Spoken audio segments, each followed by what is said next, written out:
कुछ महीनों पहले हमने ध्यान की एक विधि पर बात करना शुरू किया था, जिसको हमने अष्टरिपु ध्यान विधि का नाम दिया था।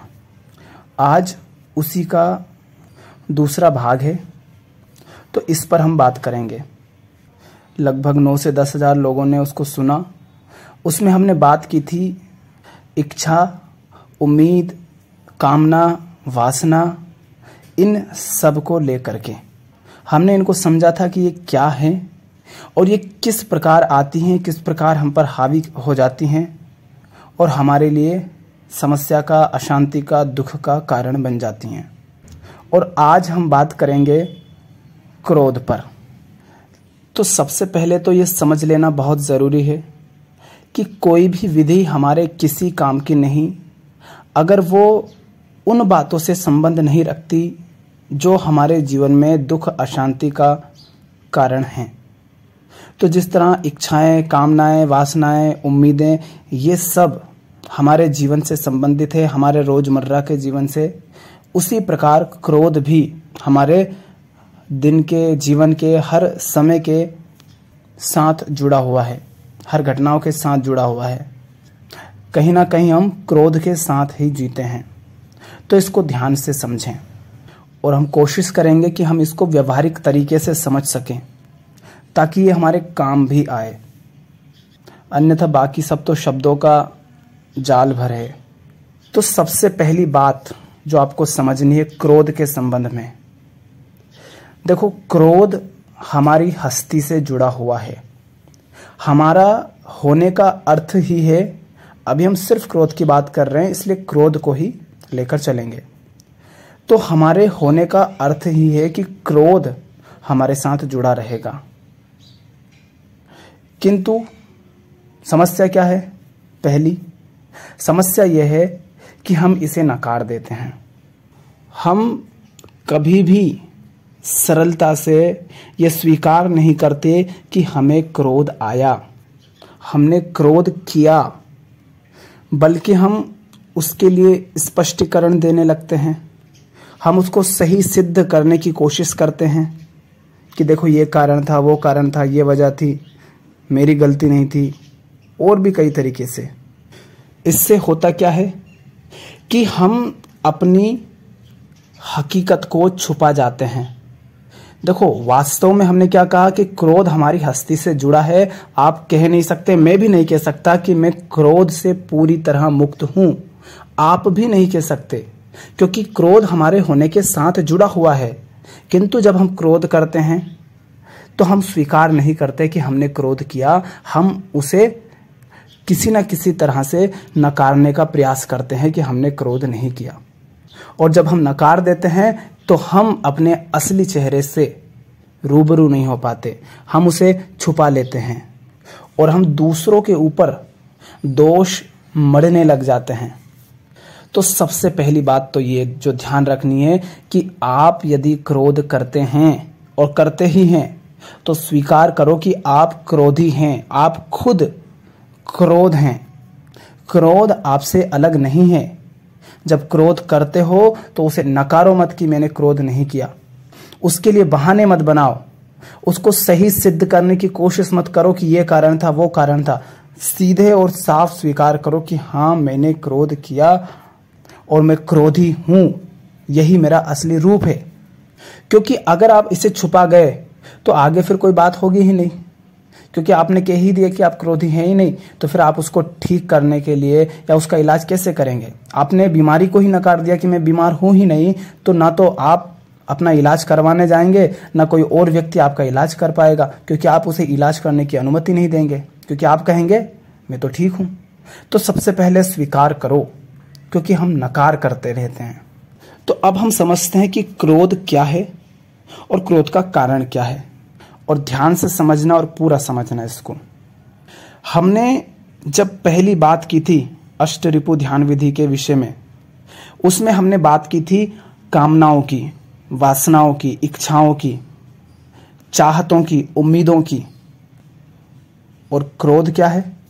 इन्हीं कामनाओं, इन्हीं वासनाओं, इन्हीं चाहतों, इन्हीं उम्मीदों के पूरा ना होने पर जो उत्तेजित भावना पैदा होती है उसे क्रोध कहते हैं।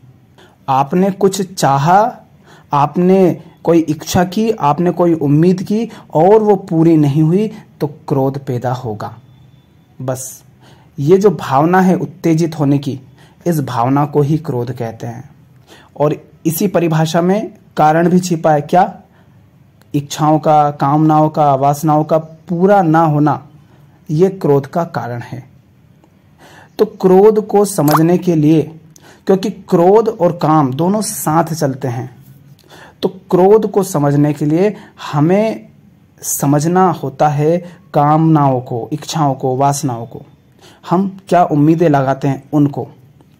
तो पहला कारण तो क्या है? ये सारी कामनाएं, इच्छाएं हैं क्रोध का। एक और कारण होता है। ये कौन सा कारण है? कि आपने कुछ चाहा था, वो आपको मिला नहीं, वैसा हुआ नहीं जैसा आपने चाहा।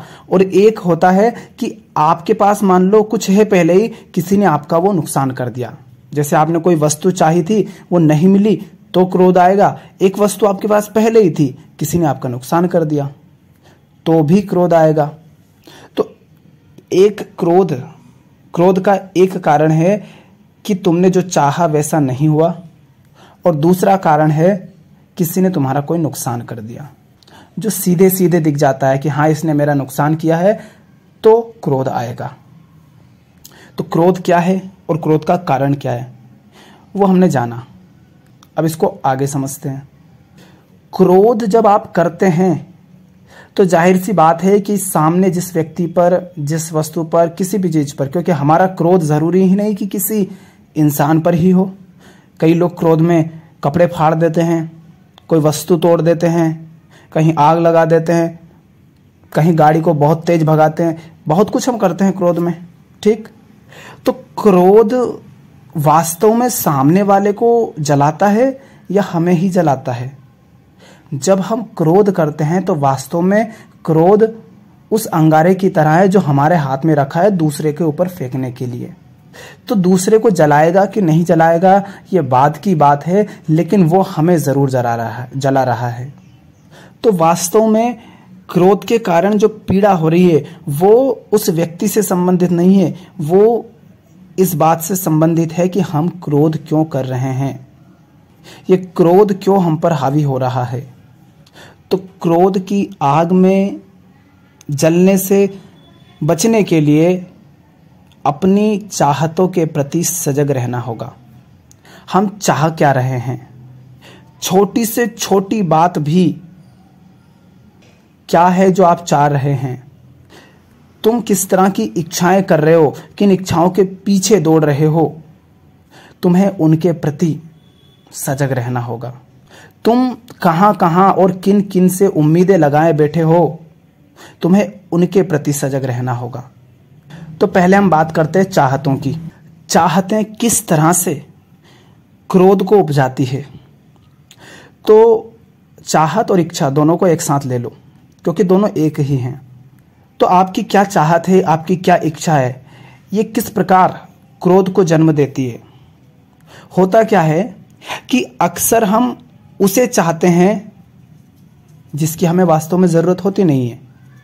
तो हम चाहते क्यों हैं? जरूरत नहीं होती है तो क्योंकि आसपास सब लोग उसे चाह रहे हैं। यही करते हैं ना हम।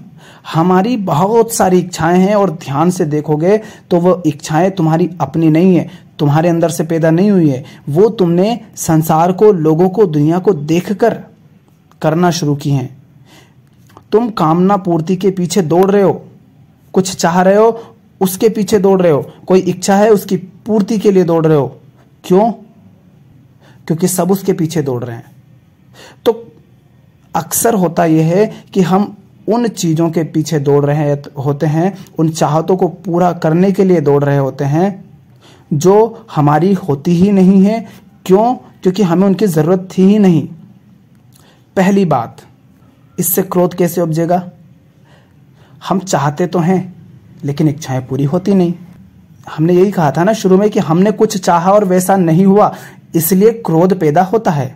तो हम दौड़ते उन इच्छाओं के पीछे हैं जो हमारी है नहीं और हमें उनकी जरूरत है नहीं, और वो पूरी नहीं होती है तो क्रोध पैदा होगा। क्यों? क्योंकि कुछ चाहा, उसके लिए इतनी मेहनत की, इतना परिश्रम किया, इतना समय दिया, संसाधन दिए, और वो पूरी नहीं हुई, तो क्रोध आएगा। और फिर वो क्रोध फिर चाहे किसी पर निकले, किसी व्यक्ति पर निकल जाए, किसी छोटी सी घटना पर निकल जाए, किसी वस्तु पर निकल जाए, कहीं पर भी निकल रहा हो, वो क्रोध निकल रहा है क्योंकि कुछ चाहा था, वैसा हुआ नहीं। पहली बात, इस कारण से क्रोध पैदा होगा।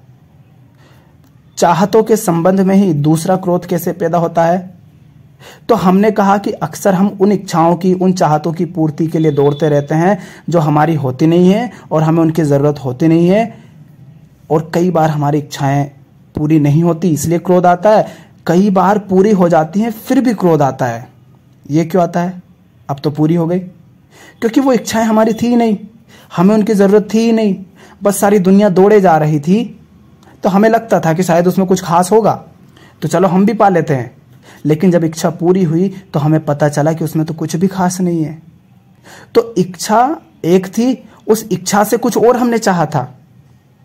हमने, मान लो मैं लड़का हूं, मैं पुरुष हूं, तो मैं किसी स्त्री को चाहूं, एक इच्छा ये। दूसरा, उस स्त्री से मैं कुछ चाहता हूं, और जब स्त्री को पा लिया लेकिन स्त्री से जो चाहा वो मिला ही नहीं, जैसी कल्पनाएं कर ली थी, जैसे ख्वाब सजा लिए थे, तो दूसरा क्रोध यहां पर आता है। या तो इच्छा पूरी नहीं हुई तो क्रोध आ रहा है, और इच्छा पूरी हो गई तो उस इच्छा के पूरा होने पर जो चाहा था, जो कल्पनाएं की थी, वैसा कुछ तो हुआ नहीं, तो यहां पर भी क्रोध आएगा। इसलिए हमने कहा काम क्रोध साथ होता है। तो जो कामना कर रहे हो, चाहे वो काम वासना हो या इच्छाएं हो, चाहते हो, उनके प्रति सजग रहो कि चाह क्या रहे हो। जिनके पीछे, जिन इच्छाओं के पीछे दौड़ रहे हो, क्या सचमुच वो तुम्हारी अपनी है? क्या सचमुच उनके बिना तुम्हारे जीवन का कोई सार नहीं? क्या वो इच्छाएं पूरी ना हो तो तुम्हारा जीवन सुंदर नहीं हो सकता? तो उनके प्रति सजग रहो। अब इच्छा पर आगे और बात करेंगे, उससे पहले हम बात करते हैं उम्मीद पर। इच्छाएं, उम्मीदें, वासनाएं, कामनाएं, ये सब जुड़वा बहने हैं, पर फिर भी थोड़ा सा अलग अलग हम इसको समझ लेते हैं। उम्मीद सदा भविष्य में होती है, इच्छा भी भविष्य से ही संबंध रखती है, और भविष्य सदा निश्चित होता है। तो अक्सर हम उम्मीदें बहुत लगाते हैं, और उम्मीदें जब टूटती है तो दुख भी होता है और क्रोध भी आता है। तो उम्मीदों को व्यक्ति के संबंध में देखो कि तुम किसी से उम्मीद क्यों लगा रहे हो। अगर उम्मीद लगा रहे हो तो ये बात पहले ही जान लो कि दुख मिलेगा, और दुख मिलेगा तो क्रोध भी पैदा होगा, क्योंकि उम्मीद टूटी है। उम्मीदें कभी पूरी होती नहीं, हो ही नहीं सकती, और उम्मीदें भी दो तरफा ही होती है। या तो तुम खुद से भी उम्मीदें लगाते हो या दूसरों से। अब तुमने कुछ लक्ष्य बना लिया मान लो, और तुम उसकी पूर्ति में लगे हुए हो, उसके लिए संघर्ष कर रहे हो, और खुद से तुमने उम्मीदें लगाई हैं, खुद पर तुमने भरोसा रखा है कि हाँ मैं ये कर दिखाऊंगा। माने तुम्हें खुद से उम्मीदें हैं। तुम्हें कैसे पता कि तुम अपनी ही उम्मीदों को पूरा कर पाओगे? उम्मीदें दुख का कारण हैं। इसी तरह हम दूसरों से उम्मीदें लगाते हैं। तुम जिससे उम्मीदें लगा रहे हो, जरा उसके जीवन को तो देख लो, जरा उससे पूछ तो लो कि क्या वो अपनी उम्मीदें भी पूरी कर पाता है। जैसे तुम्हें बहुत सारी उम्मीदें तुमसे खुद से होती है, तुम्हें कई बार लगता है कि हाँ मैं ये कर जाऊंगा, लेकिन हर बार पाते हो कि असफल हो जाते हो, पीछे रह जाते हो, नहीं कर पाते हो, किसी ना किसी तरीके से चूक जाते हो, और फिर बहाना बना लेते हो कि ऐसा था वैसा था, क्योंकि हकीकत को स्वीकार नहीं कर पाते। तो जिस तरह तुम अपनी उम्मीदें खुद पूरी नहीं कर पाते हो, तो जीवन में जब तुम दूसरों से उम्मीदें लगाओगे तो वो व्यक्ति भला कैसे तुम्हारी उम्मीदों पर खरा उतरेगा? वो व्यक्ति खुद अपनी जिंदगी में बर्बाद है। जो व्यक्ति अपने ही जीवन में खुद भिखारी बना हुआ है, वो कैसे तुम्हारी उम्मीदें पूरी कर देगा? लेकिन हम उम्मीदें लगाते हैं बिना ये जाने कि वो नहीं कर पाएगा पूरी। और इसका सरल सा उदाहरण है, माँ बाप उम्मीदें लगाते हैं अपने बच्चों से, पति उम्मीद लगाता है पत्नी से, और पत्नी उम्मीद लगाती है पति से, दोस्तों से उम्मीदें लगा लेते हैं, और ये कुछ ऊपर ऊपर की हैं। हम बहुत सूक्ष्म तल पर उम्मीदें लगाते हैं, और वो टूटती रहती हैं, और उनसे हम परेशान होते हैं, और हम सोचते हैं कि दूसरा हमें परेशान कर रहा है, दूसरा हमें परेशान नहीं करता। हम खुद अपने बर्बाद जीवन के जिम्मेदार हैं।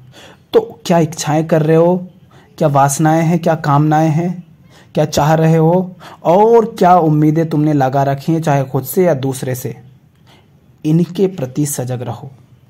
जब सजगता रहेगी तो ऐसा नहीं कि क्रोध नहीं होगा, क्रोध होगा, किंतु जिस तरह की अभी हालत है वैसी नहीं रहेगी, क्योंकि क्रोध हमने कहा हमारी हस्ती के साथ ही जुड़ा है, लेकिन फिर वो बहुत पीछे छूट जाएगा।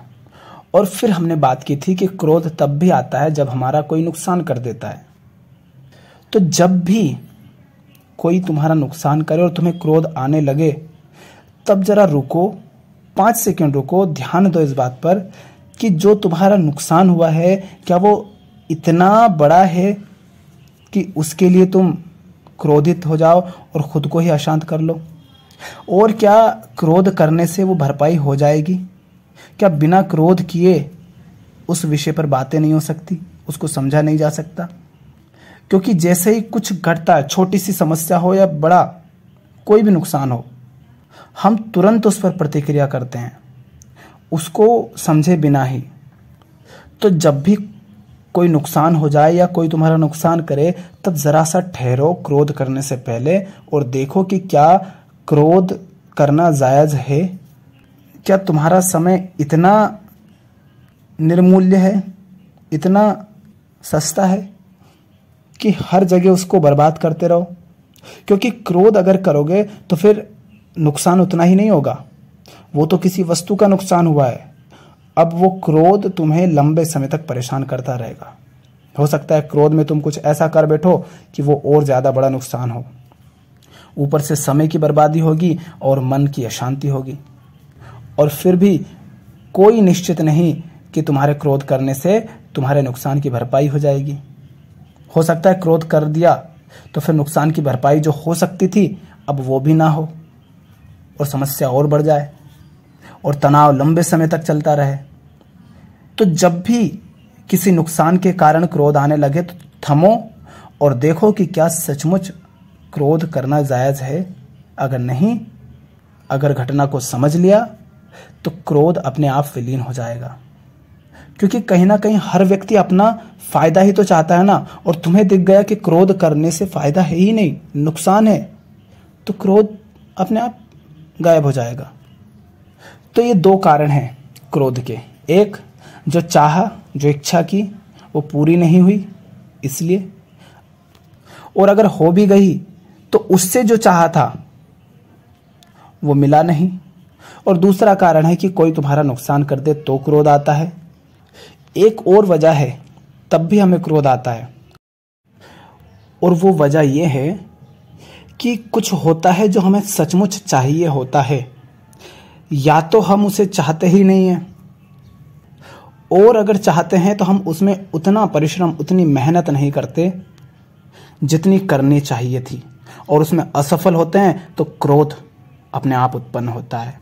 और ऐसा क्यों नहीं उसमें हम उतना परिश्रम कर पाते? क्योंकि अधिकांशतः जो सचमुच हमारी ज़रूरतें होती हैं वो इतनी आकर्षक दिखाई नहीं देती, और उनके परिणाम बड़े सूक्ष्म होते हैं और वो समय लेते हैं। इस कारण से हम उनको पूरी लगन से, पूरी ताकत से करते नहीं हैं। इसीलिए वो सच्ची ज़रूरतें थी लेकिन फिर भी वो पूरी नहीं हुई, तो दुख भी आएगा और क्रोध भी आएगा। तो तीनों बातें ध्यान रखो। कोई नुकसान करता है तब ध्यान रखो, चाह तो अपनी इच्छाओं, अपनी उम्मीदों पर ध्यान रखो, और तीसरा, जो सचमुच चाहिए, जो सच में तुम्हारे लिए भला है, क्या उसमें तुम पर्याप्त संघर्ष कर रहे हो, मेहनत कर रहे हो? अगर ऐसा नहीं करोगे तो क्रोध तुम पर हावी होता रहेगा। और इसी के साथ कुछ बातें और ध्यान रखना कि देखो, जीवन में जब करने लायक कुछ नहीं होता है ना, तब वो ऊर्जा जो सही जगह पर लग जानी थी, वो संसाधन जो सही जगह पर लग जाने थे, जो हमें मिले हुए हैं इस शरीर के साथ, फिर वो काम, क्रोध, लोभ, ईर्ष्या मोह, भय, इस तरह के अलग अलग क्षेत्रों से बाहर आते हैं। तो जीवन को सच में एक सही काम दो, जो या तो सही हो और ज़रूरी हो, या फिर सुंदर हो, सही हो और तुम्हें पसंद हो। दो तरह के काम होते हैं, या तो सही हो और ज़रूरी हो, फिर पसंद है या नहीं है परवाह नहीं, या फिर सही है, सुंदर है और पसंद भी है, और उसमें फिर पूरी तरह खुद को झोंक दो। तो क्रोध वगैरह फिर बहुत पीछे छूट जाएंगे।